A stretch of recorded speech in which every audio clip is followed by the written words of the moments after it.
Friends, आज की video का हमारा टॉपिक है आईटीआर। आज की इस वीडियो में हम बात करेंगे कि आईटीआर क्या होती है, आईटीआर किसे फाइल करनी चाहिए और कौन सी आईटीआर फाइल करनी चाहिए। तो फ्रेंड्स, आईटीआर की बात आते ही सबके माइंड में 3 क्वेश्चन जरूर आते हैं। First question, what is ITR, ITR क्या है। And second, who should file ITR, ITR किसे फाइल करनी चाहिए। And third question, which ITR should I file. Third question सबके माइंड में आता है मोस्टली कि आईटीआर कौन सी फाइल करनी चाहिए, क्योंकि आईटीआर की भी अलग अलग कैटेगरीज होती हैं। तो चलिए समझते हैं। तो फ्रेंड्स, पहले बात करते हैं कि आईटीआर है क्या। तो फ्रेंड्स, जो आईटीआर होती है, इनकम टैक्स रिटर्न बोला जाता है इसे। इसकी फुल फॉर्म होती है income tax return. Income tax return is a form which a person submit to income tax department of India. Income tax return एक फॉर्म होता है जिसे एक पर्सन इनकम टैक्स डिपार्टमेंट को सबमिट करता है। अब बात आती है कि इस फॉर्म के अंदर क्या होता है। Its contains information about person's income and taxes to be paid on it during the year. इस फॉर्म के अंदर इंफॉर्मेशन होती है एक पर्सन की इनकम की एंड टैक्सेस जो उसने पेड कर रहे हैं एक फाइनेंशियल ईयर के अंदर। और जो इसमें इंफॉर्मेशन होती है, information filed in ITR should related to particular financial year. Friends, एक फाइनेंशियल ईयर जो हमारा होता है वो 1 अप्रैल से स्टार्ट होता है और नेक्स्ट ईयर के 31 मार्च को क्लोज हो जाता है। तो फ्रेंड्स, सिंपल वर्ड्स में एक आईटीआर एक फॉर्म होता है जिसके अंदर एक पर्सन अपनी इंफॉर्मेशन देता है कि उसने एक साल के अंदर कितनी इनकम कमाई, कितने कितनी इनकम हुई उसको, उसने कितने टैक्सेस पेड करे उस पर या फिर कितने टैक्स वो पेड करेगा। और ये सारी डिटेल्स एक पर्टिकुलर फाइनेंशियल ईयर की होती है, यानी कि 1 अप्रैल टू 31 मार्च के टाइम पीरियड के अंदर की होती है। अब फ्रेंड्स, इनकम्स भी कई तरह की होती है, जैसा कि फॉर एग्जांपल फर्स्ट इनकम हमारी होती है income from salaries and pension. हमें सैलरी या पेंशन से इनकम अमाउंट रिसीव हुआ कोई भी, वो हमारी इनकम है। Second, profit and gain from business and profession. आप डॉक्टर हैं, टीचर हैं, एडवोकेट हैं, ये आपका प्रोफेशन हो गया। और आपका कोई बिजनेस है, अगर आप कोई फैक्ट्री दुकान चला रहे हैं तो आपका बिजनेस हो गया। इस टाइप से उससे बिजनेस लाने से आपको कोई प्रॉफिट होएगी, तो इस टाइप की प्रॉफिट एंड गेन ये भी आपकी एक इनकम है। Third, income from house property. अगर आपका घर है, आपने उसे रेंट पे दे रखा है, तो वहाँ से भी आपको इनकम हो रही है, तो ये भी आपकी इनकम है। Fourth, income from capital gain. For example, आपने आज एक हाउस खरीदा और उसको कुछ टाइम बाद सेल कर दिया, तो जाहिर सी बात है, फॉर एग्जांपल मान लेते हैं आपने 10 लाख में खरीदा, उसको 11 लाख में सेल कर दिया, तो आपको 1 लाख रुपए का बेनिफिट हुआ, तो ये आपकी इनकम फ्रॉम कैपिटल गेन हो गया। Fifth and last, income from other source such as dividend, interest on deposit, royalty income, winning of on lottery. आपने कोई लॉटरी ली, उसमें आपने प्राइस जीता, वो भी आपकी एक इनकम है। आपको इंटरेस्ट मिला आपके डिपॉजिट पे, आपने कोई एफडी करवा रखी थी या फिर आपका सेविंग अकाउंट है, वहाँ से आपको इंटरेस्ट मिल रहा है, तो वो भी आपकी इनकम है। इस टाइप की income income from other source में काउंट होती है। इसे इनकम टैक्स डिपार्टमेंट की लैंग्वेज में इनकम फ्रॉम अदर सोर्स बोला जाता है। तो फ्रेंड्स, ये 5 इनकम टैक्स के इनकम कैलकुलेट करने के हेड होते हैं, इनकम के हेड बोला जाता है इनको। तो हमारी इनकम ये 5 टाइप की होती है। Next friend, who should file ITR, ITR किसे फाइल करनी चाहिए। तो फ्रेंड्स, ऐसा कोई भी पर्सन जिसकी gross total income means before deduction under section 80C to 80U। Income tax department हमें कुछ बेनिफिट देता है जिससे कि हम इनकम टैक्स डिपार्टमेंट से कुछ छूट प्राप्त कर सकते हैं, अपने इनकम टैक्स में कुछ रिलैक्सेशन ले सकते हैं। और ऐसे सेक्शन 80C टू 80U तक आते हैं, जैसे कि 80C फिर 80D, ऐसे सेक्शंस होते हैं।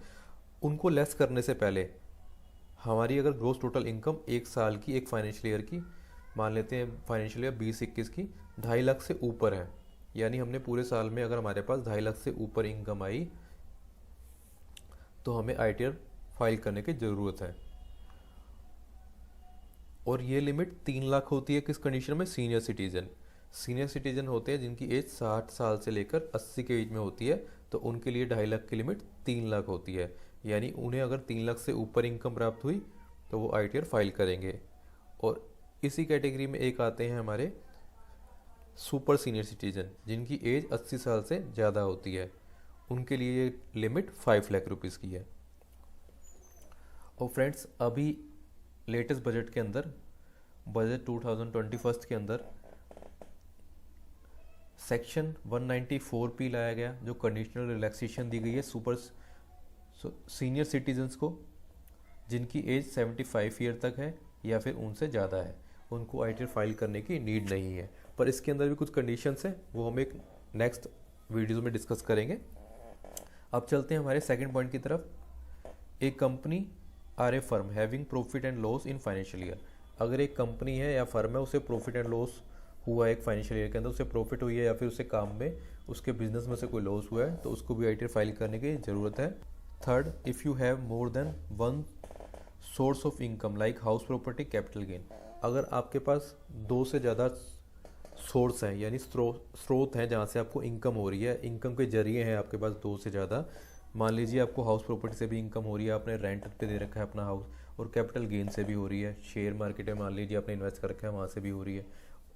फॉर एग्जांपल सैलरी से भी हो रही है, यानी एक से ज़्यादा आपके पास इनकम के सोर्स हैं, तो उस कंडीशन में भी आपको आईटीआर फाइल करनी है। Fourth, if you want to claim an income tax refund from department. मान लेते हैं आपका टीडीएस कटा, किसी ने आपका टीडीएस काटा या फिर आपका टीसीएस कटा है, वो आप डिपार्टमेंट से रिटर्न लेना चाहते हैं, तो इस कंडीशन में भी आपको आईटीआर फाइल करने की ज़रूरत है। Fifth condition, if you earn it from or having invested in foreign assets during financial year. अगर आपने किसी फॉरेन एसेट्स में इन्वेस्टमेंट करी है, तो उस कंडीशन में भी आपको आईटीआर फाइल करनी है। Sixth, if you wish to apply a loan और वीज़ा। अगर आप वीज़ा अप्लाई करना चाहते हैं, कुछ कंट्रीज़ के लिए वीज़ा अप्लाई करने के लिए आईटीआर की कॉपी सबमिट करनी पड़ती है साथ में। फॉर एग्जांपल आपको इंग्लैंड के लिए वीज़ा अप्लाई करना है, तो वहाँ पे आपको एक आईटीआर की कॉपी सबमिट करनी पड़ेगी। आईटीआर की कॉपी आप तभी सबमिट करेंगे जब आपने आईटीआर फाइल करी होगी, तो इस कंडीशन में भी आपको आईटीआर फाइल करनी होती है। अगर आप लोन लेना चाहते हैं तो वहाँ भी आपको आईटीआर की कॉपी देनी पड़ती है। Friends next and last question आता है आपके माइंड में, which ITR should I file. Friends जब आप आईटीआर फाइल करने जाएंगे तो आपके सामने आईटीआर के 7 फॉर्म्स आएंगे। अब आपके सामने एक कन्फ्यूज़न आएगी आपको कौन सा आईटीआर का फॉर्म फिल करना है। तो फ्रेंड्स जैसे कि मैंने आपको बताया, इनकम 5 तरह की होती है। पहली इनकम सैलरी एंड पेंशन से, second income business and profession से, आपको कोई बिजनेस है, शॉप है, या फिर आपका प्रोफेशनल है, डॉक्टर हैं, आप लॉयर हैं। थर्ड इनकम होती है आपकी रेंटल इनकम, जो आपकी हाउस प्रॉपर्टी से होती है, आपने अपने हाउस को रेंट पे दे रखा है, वो आपकी रेंटल इनकम होगी, इसे आप हाउस प्रॉपर्टी इनकम भी कह सकते हैं। Fourth, capital gain. आपको कैपिटल गेन हो रहा है, आपने हाउस परचेज किया फिर उसे सेल कर दिया, ये आपका कैपिटल गेन हो गया। आपने शेयर परचेज किया, सेल किया, शेयर ट्रेडिंग करी, उसमें आपको प्रॉफिट हुआ, ये भी आपका कैपिटल गेन हो गया। And fifth, other source. आपको बैंक से इंटरेस्ट मिल रहा है, आपको पोस्ट ऑफिस से इंटरेस्ट मिल रहा है, आपके डिविडेंड है, वहाँ से आपको बेनिफिट हो रहा है, तो ये आपका अदर सोर्स में आता है। अब फ्रेंड्स इन्हीं इनकम के लिए अलग अलग तरह के फॉर्म्स निकाले गए इनकम टैक्स डिपार्टमेंट द्वारा। इनकम टैक्स डिपार्टमेंट ने 7 फॉर्म्स नोटिफाइड किए हैं, जैसे कि ITR 1, ITR 2, ITR 3, ITR 4, ऐसे ही ITR 5, 6 एंड लास्ट ITR 7। अब इनमें से कौन सी ITR हमें फाइल करनी है, ये कन्फ्यूज़न है। तो इस कन्फ्यूज़न को दूर करने के लिए हम आपको डिटेल में बताएंगे कि कौन सी ITR किसके लिए होती है। तो चलिए समझते हैं। फर्स्ट ITR होती है हमारी ITR 1। ITR 1 किसे फाइल करनी है, अगर आपको सैलरी या पेंशन से इनकम हो रही है, अगर आपको 1 हाउस से इनकम हो रही है, यानी हाउस प्रॉपर्टी से इनकम हो रही है, एक हाउस प्रॉपर्टी से। फॉर एग्जांपल आपके पास एक घर है, आपने उसमें से कुछ पार्ट रेंट पर दे रखा है, तो भी आप ITR 1 में उसकी इनकम को शो कर सकते हैं। इनकम फ्रॉम अदर सोर्स, आपको इंटरेस्ट डिविडेंड से कोई इनकम हो रही है, FD पर कोई इंटरेस्ट आ रहा है। एग्रीकल्चर इनकम अप टू 5000, अगर आपको एग्रीकल्चर इनकम हो रही है किसी टाइप की, मैक्सिमम 5000 रुपीज़ तक, तो भी आप ITR 1 फाइल कर सकते हैं। पर फ्रेंड्स यहाँ पर एक बात ध्यान देने लायक है कि ये सारी इनकम के जो हेड है, इनसे टोटल इनकम मिलाकर आपकी 50 लाख से अबव नहीं होनी चाहिए। फॉर एग्जांपल आपने सैलरी से भी इनकम हो रही है, आपको हाउस प्रॉपर्टी से भी, अदर सोर्स से भी और एग्रीकल्चर भी, पर ये टोटल सारी इनकम्स मिला के आपकी 50 लाख रुपीज़ से ऊपर नहीं होनी चाहिए। तो फ्रेंड्स अब बात करते हैं ITR 2 की। ITR 2 किसे फाइल करनी है? अगर आपको ये सभी इनकम हो रही हैं जो ITR 1 में डिस्कस की गई और ये सारी इनकम 50 लाख रुपीज़ से कम है, इसके अलावा अगर आपको कैपिटल गेन से भी इनकम हो रही है, आपके पास मोर देन 1 हाउस प्रॉपर्टी है, वहाँ से आपको इनकम हो रही है, और आपको फॉरेन इनकम हो रही है, फॉरेन एसेट्स हैं आपकी, तो इस कंडीशन में आपको ITR 2 फाइल करनी पड़ेगी। और फ्रेंड्स अगर आपकी एग्रीकल्चर इनकम 5000 से अबोव है और उस कंडीशन में भी आपको ITR 2 में ही शो करना है उसको। अब नेक्स्ट बात करते हैं ITR 3 की। ITR 3 किसे फाइल करनी है?